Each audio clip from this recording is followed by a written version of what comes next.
모든 생물은 생명을 유지하기 위해 양분을 필요로 합니다. 동물은 음식을 섭취하고 식물은 광합성을 하죠. 광합성은 식물이 빛을 이용하여 스스로 양분을 만드는 과정인데요. 정확히 표현하자면 빛 에너지를 이용하여 이산화탄소와 물을 양분과 산소로 만들어내는 것이죠. 광합성으로 만들어내는 양분의 정체는 포도당인데요. 포도당은 물에 잘 녹기 때문에 포도당 형태로는 식물의 농도가 너무 높아지게 됩니다. 따라서 물에 잘 녹지 않도록 포도당이 여러 개 결합된 녹말 형태로 저장하게 되죠. 그리고 광합성이 일어나는 장소는 식물 세포 안에 있는 엽록체입니다. 이 엽록체는 엽록소라는 색소 때문에 초록색으로 보이죠. 빵 공장에서 빵을 만들기 위해서는 빵을 굽는 오븐도, 빵을 만들 재료인 밀가루도, 빵을 굽는 제빵사도 필요합니다. 빵을 많이 만들기 위해서는 빵을 굽기 위해 충분한 전기 에너지를 공급하고 충분한 재료를 공급하고 제빵사에게 쾌적한 환경을 만들어줘야 하죠. 식물이 만드는 양분, 즉 포도당을 빵이라고 생각해봅시다. 에너지인 빛 에너지를 충분하게 공급해야 하고 재료인 이산화탄소 또한 충분히 제공해 주어야 하며 환경인 온도를 적절하게 유지해야 합니다. 제빵소에서 만드는 빵은 개수를 세면 얼마나 만드는지 알 수 있지만 광합성을 통해 만드는 포도당은 얼마나 만드는지 어떻게 셀 수 있을까요? 포도당과 함께 만들어지는 산소를 통해 알 수 있습니다. 두 가지 방법이 있는데요. 첫째는 물속에서 광합성을 시키고 발생하는 기포의 개수를 세는 방법, 그리고 두 번째는 시금치 조각을 물에 가라앉혀 광합성을 시키면 발생시키는 산소방울에 의해 조각이 떠오르게 됩니다. 같은 수의 조각이 떠오르는 데까지 걸리는 시간을 측정하는 것이죠. 빛, 이산화탄소, 온도를 조절하며 광합성량의 변화를 알아보겠습니다. 빛의 세기는 실험 대상의 전구를 켜주고 전구의 개수나 거리의 변화를 줌으로써 조절할 수 있습니다. 이산화탄소의 경우 물에 날숨을 불어넣거나 탄산수소 나트륨을 녹이면 되는데요. 날숨의 양은 통제할 수 없으므로 탄산수소 나트륨을 얼마나 물에 녹였는지, 즉 용액의 농도를 통해 이산화탄소의 양을 조절하면 되겠네요. 마지막으로 온도는 얼음물, 상온의 물, 뜨거운 물을 통해 조절하시면 되겠습니다. 단 빛의 세기, 이산화탄소, 온도 중에서 한 가지를 조절하며 광합성량을 보고자 할 때 다른 두 가지는 일정하게 유지해줘야 합니다. 결과를 보면 이런 표를 그릴 수 있고 시금치 잎조각이 떠오르는 시간이 적을수록 광합성량이 많다는 것이므로 그래프를 이렇게 그려낼 수 있습니다. 빛의 경우 어느 순간까지는 빛의 세기가 증가할수록 광합성량도 많아지지만 이후에는 일정합니다. 제빵소에 오븐이 100개 있다고 할 때 오븐 100개를 운영할 수 있는 전기 에너지를 공급할 때까지는 나오는 빵의 양이 많아지지만 100개를 운영할 수 있는 것보다 더 많은 전기 에너지를 공급해봐야 빵의 생산량과는 상관이 없어지는 것이죠. 이산화탄소 또한 마찬가지입니다. 밀가루를 무한정 공급해도 빵의 생산량은 일정량 이상 늘어나지 않습니다. 온도는 또 다른데요. 제빵사에게 너무 덥지도 춥지도 않은 적절한 온도의 환경을 제공해줘야 빵을 잘 만드는 것처럼 식물은 약 30도씨에서 40도씨의 적절한 온도를 제공해줄 때 가장 높은 광합성량을 보여주게 됩니다. 이번 시간에는 광합성이 무엇인지, 광합성에 필요한 것들과 광합성을 통해 만들어내는 것들은 무엇인지, 광합성이 일어나는 장소는 어디인지, 마지막으로 광합성이 잘 일어날 수 있는 조건을 알아보는 실험과 그 결과에 대해 알아보았습니다. 지금까지 3본 중학교 김신현 선생님과 함께한 팀 과학교사 K였습니다.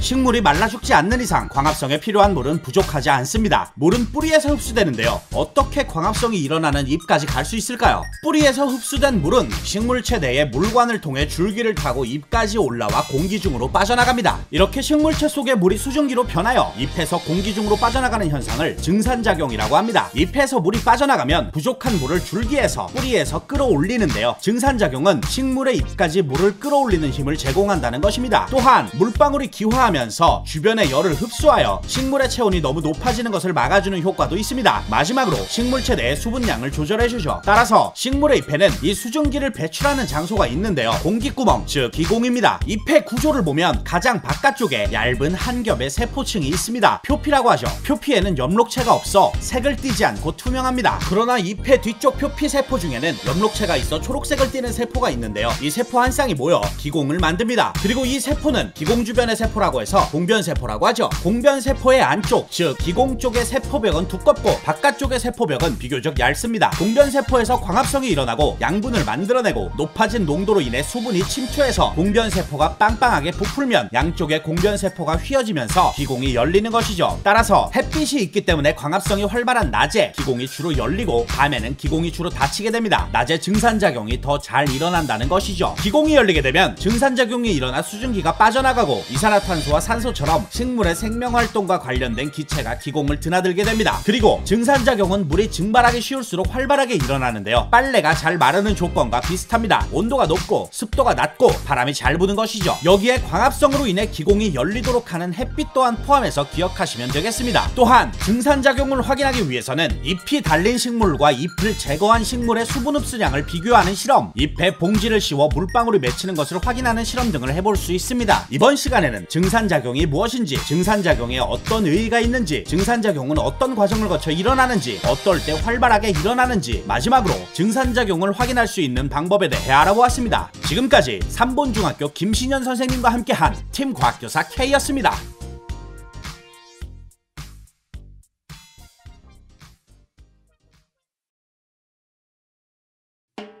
자동차는 기름을 넣고 흡수한 산소로 태워서 에너지를 얻으며 매연을 뿜습니다. 이때 얻어낸 에너지로 달리는 것이죠. 동물은 음식을 통해 양분을 얻고 호흡으로 얻은 산소로 양분을 분해하여 에너지를 얻으며 이산화탄소를 배출하죠. 이때 얻은 에너지로 생장하고 생활하게 됩니다. 마찬가지로 식물은 광합성을 통해 양분을 얻고 호흡으로 얻은 산소로 양분을 분해하여 에너지를 얻으면서 이산화탄소를 배출하고 이때 얻은 에너지로 생장하게 될까요? 맞습니다. 포도당이 산소와 만나는 호흡을 통해 이산화탄소와 모를 만들고 발생시킨 에너지를 사용하는 것이죠. 이렇게 세포에서 양분을 분해하여 생명활동에 필요한 에너지를 얻는 과정을 호흡이라고 하는 것입니다. 식물은 낮에도 밤에도 호흡합니다. 그리고 낮에만 광합성하죠. 낮에는 이산화탄소를 사용하여 산소를 발생시키는 양이 호흡을 통해 산소를 사용하여 이산화탄소를 발생시키는 양보다 많습니다. 즉 낮에는 광합성량이 호흡량보다 많아서 식물이 이산화탄소를 흡수하고 산소를 만드는 것처럼 보인다는 것이죠. 밤에는 산소를 흡수하고 이산화탄소를 방출합니다. 식물의 기체 교환은 낮과 밤의 반대로 일어난다는 것이죠. 광합성과 호흡을 비교해볼까요? 광합성은 이산화탄소와 물을 사용하여 빛에너지를 흡수하면서 포도당과 산소를 만드는 과정인 반면 광합성을 통해서 이렇게 쌓아놓은 포도당과 산소를 사용하여 이산화탄소와 물을 만들며 에너지를 발생시키는 과정이 호흡인 것입니다. 비교해보시면 거의 방향만 바뀌었다는 것 알 수 있겠죠. 광합성과 호흡을 비교해보자면 광합성은 낮에만, 호흡은 낮과 밤에 모두 일어나고 광합성은 엽록체가 있는 세포에서만, 호흡은 모든 세포에서 일어나며 재료와 생성물은 반대입니다. 마지막으로 광합성에서는 에너지를 흡수하고 호흡에선 에너지를 발생시키죠. 식물이 호흡한다는 사실은 석회수를 사용하여 알 수 있습니다. 석회수는 이산화탄소를 만나면 뿌옇게 변하는 물질인데요. 식물과 석회수를 비닐에 넣고 광합성을 하지 못하도록 빛을 차단해주면 호흡으로 배출하는 이산화탄소로 인해 석회수가 뿌옇게 변하는 것이죠. 또한 밀폐된 공간에 촛불을 넣으면 얼마 못 가 꺼집니다. 불이 불타오르기 위해 산소가 필요하기 때문이죠. 그러나 밝은 곳에서 식물을 함께 넣어주면 광합성의 산물인 산소 때문에 촛불이 거의 꺼지지 않고 어두운 곳에서 식물을 넣어주면 호흡으로 인해 산소를 소모해버리므로 아무것도 넣지 않는 것보다도 빨리 꺼지는 것을 알 수 있습니다. 비슷한 실험으로는 빛이 있을 때 식물이 내뿜는 기체를 모아서 꺼져가는 불씨를 가져다 대면 불이 다시 타오릅니다. 이를 통해 식물이 광합성하여 내뿜는 기체가 산소라는 것을 확인할 수도 있죠. 마지막으로 BTB 용액이라는 것이 있는데요. 녹색 상태에서 이산화탄소가 많아지면 노란색으로 변하고 이산화탄소가 적어지면 파란색으로 변하는 특징이 있죠. 이산화탄소가 포함된 날숨을 불어넣어서 BTB 용액을 노란색으로 만들고 3개의 시험관에 나눠 담아 준비합니다. A는 아무것도 넣지 않고 B는 수중식물인 검정말을 넣으며 C는 검정말을 넣고 은박지로 감싸 빛을 차단합니다. 광합성이 일어나는 B에서만 용액이 녹색이나 파란색으로 변하는 것을 관찰하여 광합성에 빛이 필요하다는 사실과 광합성에서 이산화탄소를 소모한다는 사실도 알아낼 수 있습니다. 이번 시간에는 호흡이 무엇인지, 식물의 호흡과 광합성은 어떻게 비교할 수 있는지, 마지막으로 식물의 호흡과 광합성에 관한 4가지 실험에 대해 알아보았습니다. 지금까지 삼본중학교 김신현 선생님과 함께한 팀 과학교사 K였습니다.